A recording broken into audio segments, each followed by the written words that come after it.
ముందు రోజు చెప్పినటువంటి మాట చెప్తున్నాను. ఆత్మ గౌరవం లేకుండా నేను పోయి ఆ సీట్లో కూర్చోను. మీరు కూర్చుంటారా? మీరు కూర్చుంటారా? మీరు కూర్చుంటారా? ఎందుకంటే నేను చేసేది ధర్మ పోరాటం. నా పోరాటం గెలిచే తీరుతుంది. ప్రతిరోజు నేను భగవద్గీత చదువుతాను. ప్రతిరోజు భగవద్గీత చదువుతాను. మనకు డిసిప్లైన్ నేర్పిస్తుంది. అది ఒక డిక్షనరీ. ఒక మనిషి తన జీవితంలో ఎలా బతకాలి అనేది నేర్పిస్తుంది. శ్రీకృష్ణ పరమాత్ముడు చెప్తాడు, కర్మణ్యేవాధికారస్తే మా ఫలేషు కదాచన మా కర్మ ఫలహేతుర్భూః మాతే సంక్షోష్మ కర్మణి. Do your duty. Don't expect the result. Result is in my hands. Do your duty.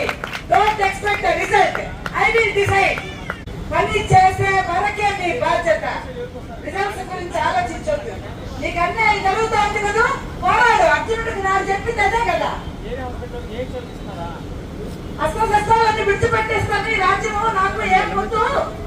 అరే నువ్వు కాదు యుద్ధం చేపించేది, నేను నీ చేత చేపిస్తున్నాను. భావి తరాలకు ధర్మం గెలుస్తుంది, నీ పక్షాలు నేను ఉంటాను అని ప్రపంచానికి తెలియజేశాడండి ఆయన. అటువంటి భగవంతుడు ధర్మం పక్షాలే ఉంటాడు. ఏంటి ఏం మాట్లాడరు? ఏం మాట్లాడేంటి? అరే మీరందరూ కృష్ణులే, వైద్య నారాయణ హరి. ఈ కృష్ణుడు ఏం చెప్తున్నాడు అర్జునుడికి? లే యుద్ధం చెయ్యి, యుద్ధం చెయ్యి, తర్వాత చూస్తాము నువ్వు గెలుస్తావో లేదో నేను చూసుకుంటా. అలా గెలుపు విజయం అనేది ఓటమి అనేది నీ చేతిలో లేదు. ఇచ్చేవాడిని నేను, కానీ యుద్ధం నేను నడిపిస్తాను. ముందు నీ అస్త్ర శస్త్రాలు ఎత్తుకో, యుద్ధం చెయ్యి. ఖచ్చితంగా ధర్మమే గెలుస్తుంది ఏ యుగానికైనా, ఏ యుగానికైనా. మరి సత్యమేవ జయతే అని మీరే చూపిస్తున్నప్పుడు, నేను చేస్తున్నటువంటి ఈ సర్వీసెస్ అన్ని నిజమే అని నేను అనుకున్నప్పుడు ఎందుకు నేను ఫైట్ చేయకూడదు? ఎందుకు నేను ఫైట్ చేయకూడదు? నేను గెలుస్తాను అనే నమ్మకం నాకుంది. నేను నిజమైనటువంటి హక్కుల కోసమే పోరాడుతున్నాను. అక్కడ యుద్ధం చేయమని చెప్పి అవకాశం ఇచ్చింది ఎవరు? కృష్ణుడే ఇచ్చాడు. ఇక్కడ మనకు అవకాశం ఇస్తున్నది ఎవరు? మన ఏపీపీహెచ్సీ డాక్టర్స్ అందరూ ఇస్తున్నారు. వెళ్ళండి, వెళ్ళండి, యుద్ధం చేయండి, మేము వస్తాం. కాన్ఫిడెంట్ తో ఉన్నారా? ఉన్నారా? ఉండాలి. ఎంతవరకు? సాధించే వరకు. GO number 99, GO number 99, GO number 99, GO number 99, GO number 99, GO number 99. ఎన్నోసార్లు నేను డిస్ట్రిక్ట్ హాస్పిటల్లో పనిచేసినప్పుడు పోస్ట్ మార్టాలు చేసి కోర్టులకు ఎక్కాను సమస్య తీసుకొని ఎవిడెన్స్ ఉండడానికి. దేవుడు ఎదుట ప్రమాణం చేసి అంతా నిజమే చెప్తాను, నిజము తప్ప వేరొకటి చెప్పను అని. ఇప్పుడు కూడా చెప్తున్నాను, దేవుడి మీద ప్రమాణం చేసి అంతా నిజమే చెప్తున్నాను, నిజము తప్ప వేరొకటి చెప్పను.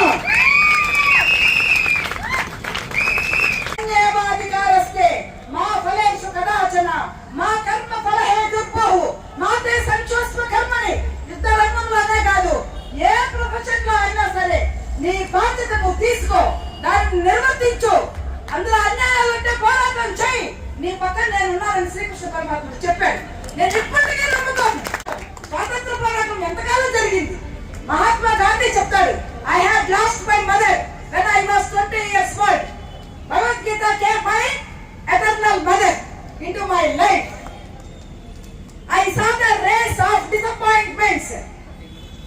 I turned to Gita and find a verse which makes me comfort. నాలో ఎప్పుడైతే నిరాశలు కనిపిస్తున్నాయో అప్పుడంతా భగవద్గీతను తెరిచేదాన్ని, అందులో ఉన్న ఒక శ్లోకాన్ని చదివేదాన్ని. ఆ శ్లోకాన్ని చదివినప్పుడు నాలో ఒక స్ఫూర్తి అనేది వచ్చేది, కంఫర్ట్ గా ఉండగలిగేవాడిని. సో మహాత్ముడు అదే చెప్తాడు, you do your duty, you do your duty, you fight for your rights, you do your duty, you fight for your rights. నా హక్కుల కోసం నువ్వు పోరాడటం తప్పేమీ కాదు అని మహాత్ముడు చెప్పాడు. దానిని మనం ఆదరిస్తున్నాము. ఇక ఒకటి గీతా శాస్త్రం చివరిలో ఉంది. ఎత్ర యోగీశ్వర కృష్ణ ఎత్ర పార్థో ధనుర్ధరః తత్ర శ్రీ విజయార్భూతి ధ్రువానిర్మతిర్మమ. ఎక్కడ యోగీశ్వరైనటువంటి కృష్ణుడు సర్వశ్రేష్ఠ ధనుర్ధారైనటువంటి అర్జునుడు ఉంటాడో అక్కడ విజయం తథ్యం. అక్కడ విజయం తథ్యం. ఇక్కడ జరిగేది ధర్మ పోరాటమే. అక్కడ పంచ పాండవుల కోసం ఇచ్చాడు విజయం. ఇక్కడ మనం అడిగేటటువంటి 5 హక్కులు. అక్కడ పాండవుల పక్షాన నిలబడ్డారు. ఇక్కడ ఈ 5 హక్కుల కోసం పోరాటం చేస్తున్నటువంటి ఏపీఎస్సీ డాక్టర్స్ పక్కన భగవంతుడు తప్పకుండా నిలబడతాడు. ఇది ఒకరు రాసింది కాదమ్మా. శ్రీకృష్ణ ఉవాచ. భగవంతుడు నోటి నుంచి వచ్చినవి ఏనాటికి అసత్యాలు కావు నాయన. సత్యం సత్యం సత్యమేవ జయతే సత్యమేవ జయతే సత్యమేవ జయతే. జీవ నంబర్ 99 జీవ నంబర్ 99 జీవ నంబర్ 99 రద్దు చేయాలి. జీవ నంబర్ 99 రద్దు చేయాలి. జీవ నంబర్ 99 రద్దు చేయాలి. జీవ నంబర్ 99 రద్దు చేయాలి. డాక్టర్ గారు సత్యమేవ జయతే అంటే ఎంతమంది నమ్ముతారో చేతులెత్తండి. సత్యమేవ జయతే